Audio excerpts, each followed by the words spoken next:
Bienvenida.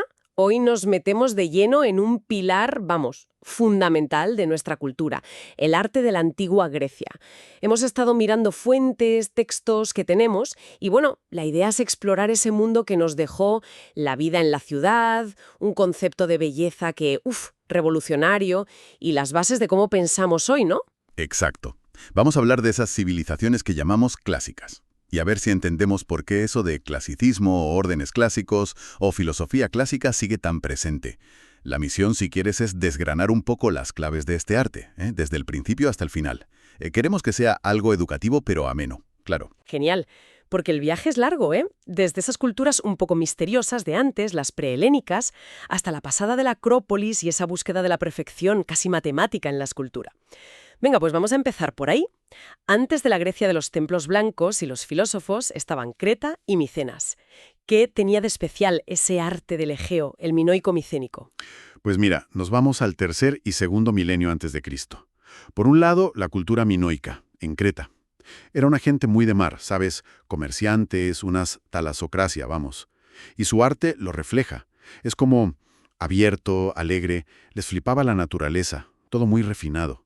Sus palacios son una muestra de eso. Y luego en el continente estaban los micénicos, ¿no? El contraste. Justo, en sitios como Micenas, Tirinto, ahí la cosa cambiaba. Eran más guerreros, más de defenderse. Y claro, eso se nota. El arte es más sobrio, más recio, más funcional quizá. Piensa en murallones enormes frente a los palacios abiertos de Creta. Has dicho palacios minoicos. Cnosos. Siempre sale Cnosos. ¿Cómo eran? Porque no me los imagino como un castillo cerrado. Que va para nada. Cnosos es el ejemplo perfecto. Son súper complejos, casi un laberinto, sí, pero organizados en torno a un patio central enorme. Muy abiertos y, ojo, adaptados a la colina donde estaban. Y buscaban la comodidad, ¿eh? Buena ventilación, desagües, tenían hasta baños.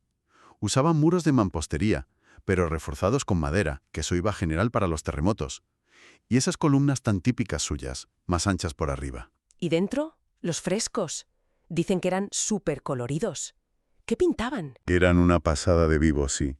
Llenaban las paredes con escenas de la naturaleza, plantas, animales marinos, los famosos delfines, toros, también rituales como la tauromaquia esa, los saltos sobre toros, y figuras humanas muy estilizadas, como la parisienne. Usaban la técnica del fresco, colores planos, muy brillantes. A ver, se nota alguna influencia de Egipto, como lo de pintar a hombres y mujeres de distinto color, pero la sensación general es de mucha más vida, más movimiento. Nada que ver con la rigidez egipcia. Entiendo. O sea, Creta era luz y color, y Micenas. Creta, luz y color, y Micenas, piedra y defensa. Exacto. Ciudades en alto rodeadas de murallas ciclópeas. Se llaman así porque las piedras son tan bestias, sin tallar apenas, que los griegos de después pensaban que solo las pudieron hacer los cíclopes. Imagínate. La Puerta de los Leones de Micenas, con ese relieve de las leonas, es el símbolo perfecto de ese rollo defensivo. ¿Y dentro de esas murallas? El corazón del palacio. Es una estructura más formal, más cerrada que lo de Creta. Y es súper importante porque de ahí, de esa estructura, viene luego la planta del templo griego.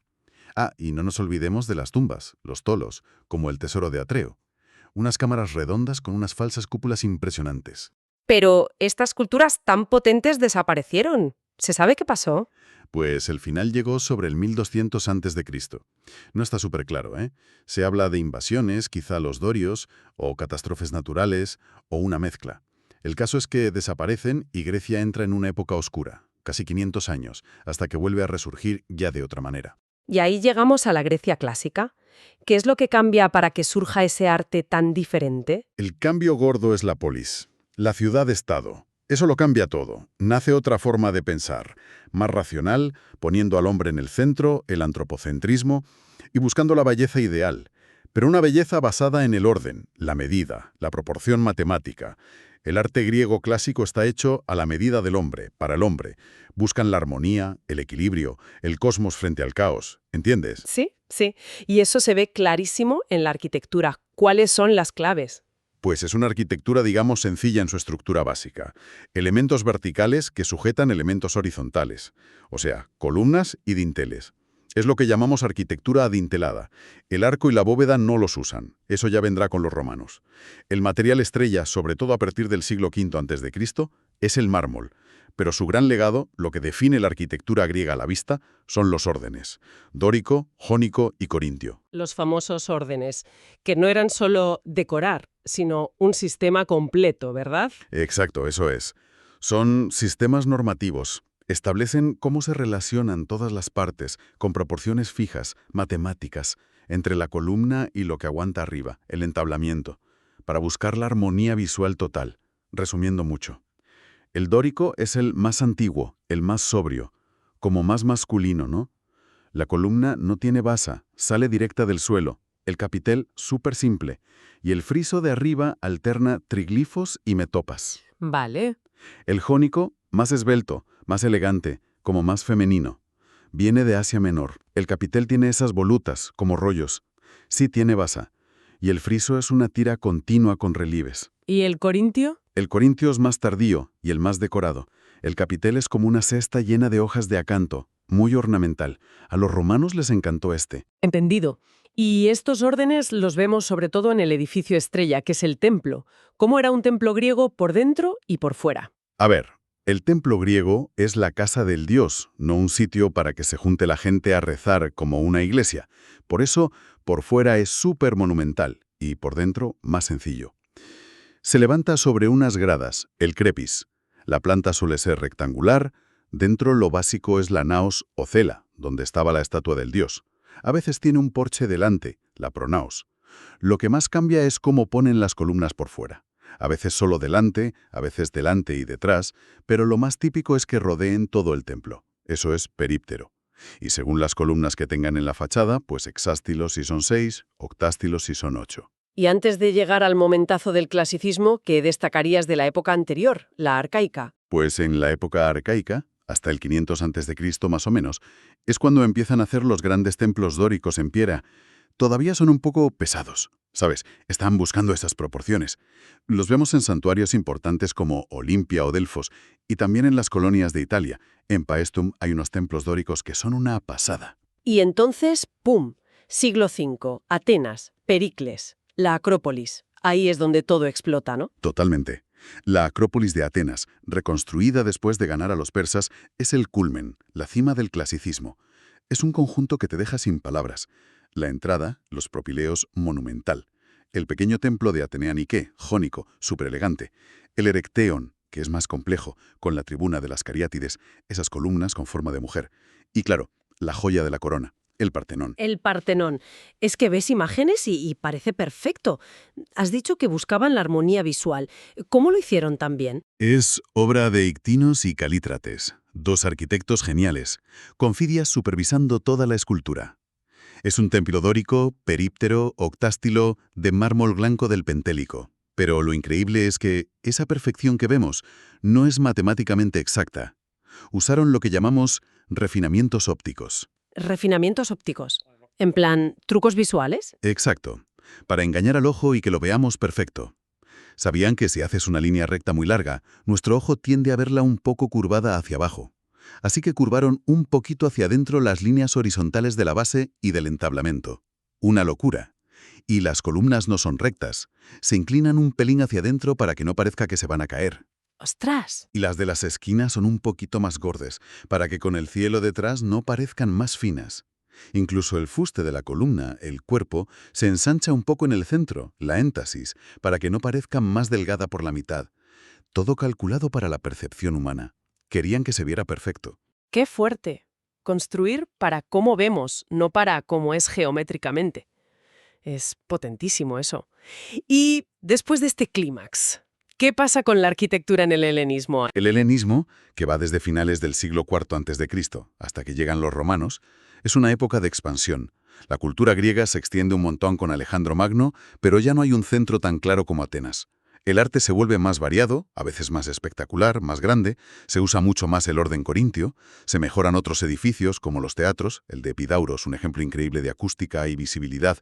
Empiezan a planificar ciudades de forma racional, en cuadrícula, como hizo Hipodamos de Mileto, y se hacen monumentos gigantescos como el mausoleo de Halicarnaso, una de las 7 maravillas del mundo antiguo, que recuperó el orden jónico a lo bestia.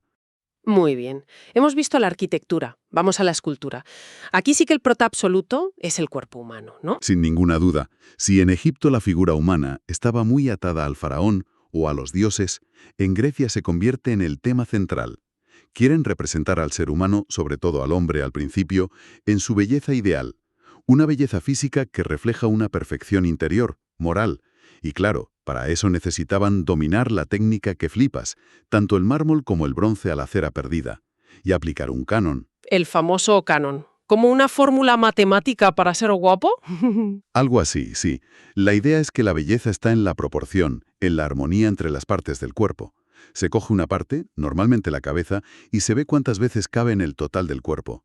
Policleto, en el siglo V, dijo que eran 7 cabezas, pero luego Lisipo, en el siglo IV, usó uno de 8 cabezas, más esbelto. Buscaban también rasgos ideales, el perfil griego y una expresión tranquila, serena, el etos. Aunque esto también fue cambiando, claro. ¿Cómo fue esa evolución? Porque imagino que no empezaron haciendo figuras súper realistas. ¿Qué va? Es un camino súper interesante. A ver, en la época arcaica, las figuras son muy rígidas, muy frontales. Tienen esa sonrisa arcaica que no es de alegría, sino como de vitalidad. Piensa en los kuroi, los atletas desnudos, y las korai, las chicas vestidas. Se nota la influencia egipcia, pero ya son claramente humanos. ¿Vale? Rígidos al principio. Luego, en el clásico temprano o severo, a principios del siglo V, rompen esa rigidez. Mirón, por ejemplo, con el discóbolo, intenta pillar justo el momento antes del movimiento, la tensión, y Policleto busca la proporción perfecta y el equilibrio con el doríforo, usando el contraposto, eso de apoyar el peso en una pierna. El contraposto sí que le da como más naturalidad. El clasicismo pleno, la segunda mitad del siglo V, Esfidias y el Partenón. Sus esculturas tienen una grandeza serena y usa la técnica de paños mojados, que la ropa se pega al cuerpo y se ve la forma debajo, pero con elegancia.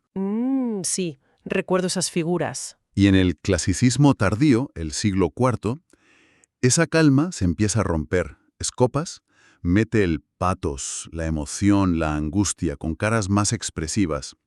Praxíteles busca una belleza más suave, más sensual, la curva praxitelina, y es el primero que hace una Afrodita desnuda a tamaño natural.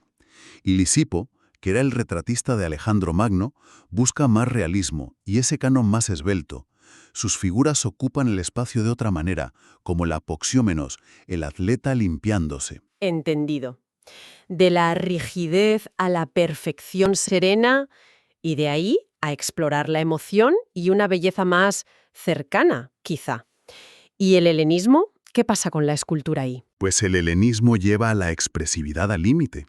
A ver, se siguen haciendo obras clásicas como la Venus de Milo, pero lo más típico son grupos enormes, superdramáticos, con mucho movimiento, mucho dolor, el patos a tope. Los cuerpos se retuercen, los músculos tensos, las caras sufriendo. Piensa en el altar de Zeus de Pérgamo, esa lucha brutal entre dioses y gigantes, o en Laocoonte con sus hijos atacados por las serpientes. Es pura angustia.